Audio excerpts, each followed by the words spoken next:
El sábado de la quinta semana del tiempo ordinario, el Evangelio que toca es el de Marcos 8, 1 al 10.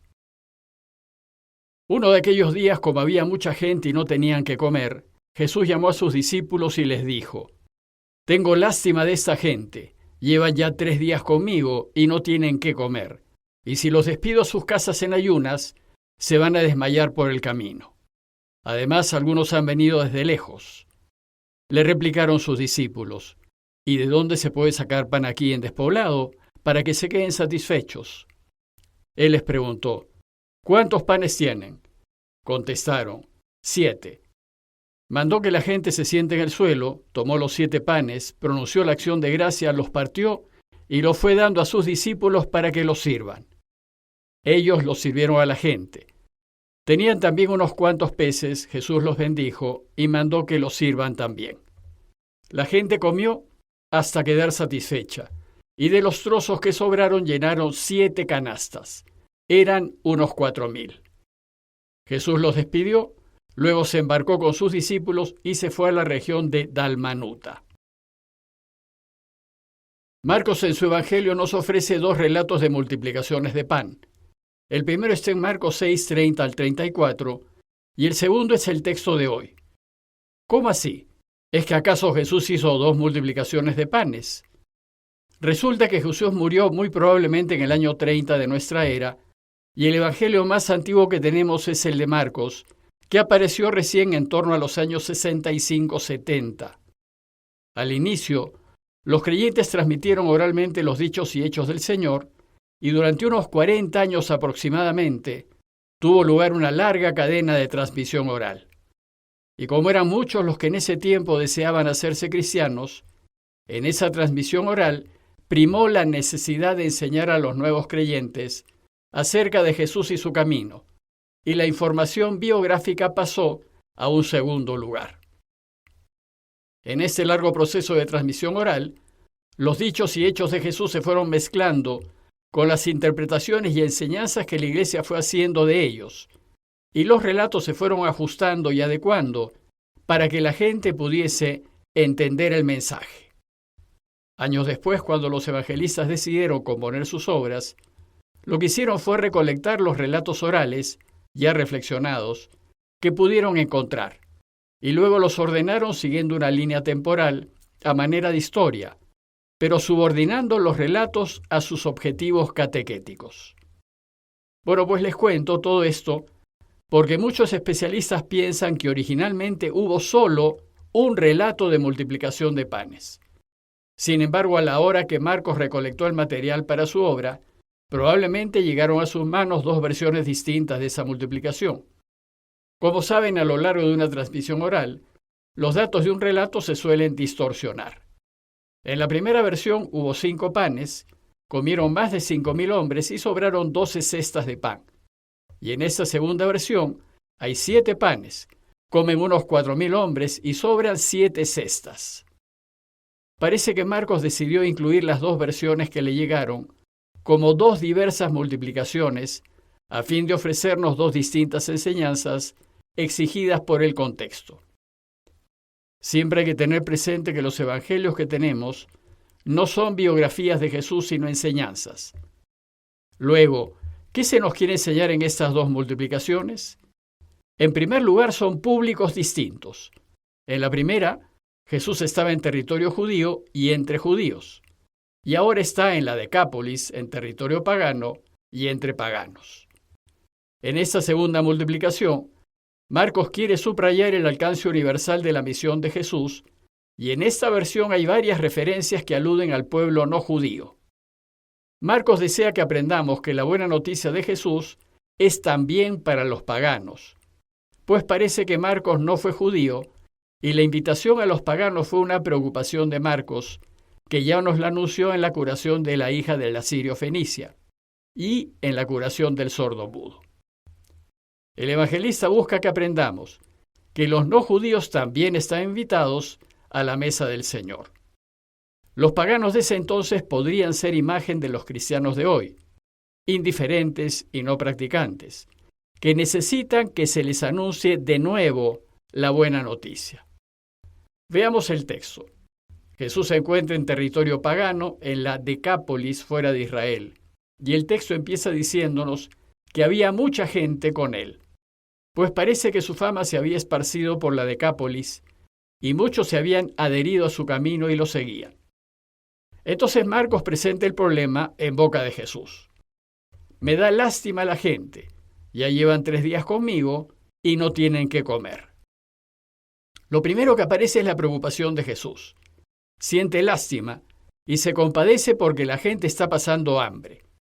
Y a diferencia de la primera multiplicación, en donde son los discípulos los que le hacen ver a Jesús que es necesario que la gente se vaya a conseguir comida, ahora es Jesús quien les dice que la gente necesita comer, pues en principio a los judíos no les importaba mucho los no judíos. El texto muestra la preocupación de Jesús que dice: si los despido a sus casas en ayunas, se van a desmayar por el camino. Además, algunos han venido desde lejos. En la primera multiplicación, cuando Jesús dijo a sus discípulos: denles ustedes de comer, ellos dijeron que lo que tenían, 200 denarios, no alcanzaría para dar de comer a tantos. Pues esta vez, cuando Jesús plantea la dificultad, ellos contestaron: ¿y de dónde se puede sacar pan aquí, en despoblado, para que se queden satisfechos? No hay dónde comprar. En todo caso, la respuesta es muy semejante en ambos casos. Si los relatos fuesen biográficos, es difícil pensar que los discípulos se hayan olvidado tan rápidamente de lo que Jesús hizo la vez anterior. Esto apoya la hipótesis de que solo hubo una multiplicación de panes. Entonces dice el texto que Jesús les preguntó: ¿cuántos panes tienen? Ellos contestaron: 7. La primera vez fueron 5. Y Jesús mandó que la gente se siente en el suelo. Tomó los 7 panes, pronunció la acción de gracias, los partió y los fue dando a sus discípulos para que los sirvan. Ellos los sirvieron a la gente. Esta frase, que es el centro del relato, lo que hace es recordarnos la Eucaristía, pues como ya dijimos, las multiplicaciones de panes son relatos eucarísticos, y las palabras centrales son las de la Eucaristía. Tomó el pan, lo bendijo, o dio gracias, lo partió y se los dio. Y como saben, en la Eucaristía el sacerdote sigue las órdenes de Jesús, que dijo: hagan esto en memoria mía. Y tomando el lugar de Jesús, en nombre de él y con el poder del Espíritu Santo, transformará el pan y el vino en su cuerpo y en su sangre, y lo repartirá a la gente con la ayuda de los ministros de la Eucaristía, pues como dice el texto, lo fue dando a sus discípulos para que los sirvan, y ellos los sirvieron a la gente. Lo otro a notar es que en la primera multiplicación de panes, Marcos nos dice que ellos se sentaron por grupos de 100 y de 50, lo que nos sugiere que ya había comunidades cristianas establecidas entre los judíos. Pero en esta ocasión no se sentaron por grupos, sugiriéndonos que la misión entre los no judíos recién estaba empezando. El relato también nos dice que tenían unos cuantos peces. Jesús los bendijo y mandó que los sirvan también. En la primera multiplicación nos dijo que los discípulos tenían 2 peces. Si bien el pescado no fue ni es parte de la Eucaristía, sabemos que en los primeros años era costumbre celebrar la Eucaristía en las casas, pues en esos tiempos no había templos cristianos, y se la solía celebrar durante la cena ordinaria, junto con la ingesta de otros alimentos. Esto fue lo que Jesús hizo en la última cena, donde también se comieron otros alimentos como cordero, hierbas amargas, etc., y allí él dio a sus discípulos su cuerpo y su sangre, bajo las formas de pan y de vino. Pero la práctica de celebrar la Eucaristía en medio de una cena normal generó dificultades. En 1 Corintios 11, San Pablo criticó esta práctica por las diferencias que generaba, y muy pronto la Iglesia abandonó esta costumbre. Y después, cada vez que la Iglesia se reunirá, será solo para compartir la Eucaristía. El texto concluye diciéndonos que la gente comió hasta quedar satisfecha, y de los trozos que sobraron, llenaron 7 canastas, y eran unos 4,000. En la primera multiplicación lo recogido fueron 12 cestas, pues se refería a Israel, en donde las 12 cestas representaban a las 12 tribus de Israel. Ahora Marcos nos dice que con lo que sobró, recogieron 7 cestas, y 7 es el número con el que Israel se refiere a los paganos. Por ejemplo, Deuteronomio 7:1 habla de las 7 naciones más numerosas y fuertes que tú, es decir, de todos los enemigos de Israel. Y según Hechos 6:2-7, 7 fueron los primeros diáconos, que fueron todos griegos. Lo que interesa aprender de esta segunda multiplicación de panes es que la iglesia es enviada a todos los pueblos sin distinción y debe ponerse a su servicio. Y hoy la iglesia nos envía hacia aquellos que se dicen cristianos, pero son indiferentes y no practicantes.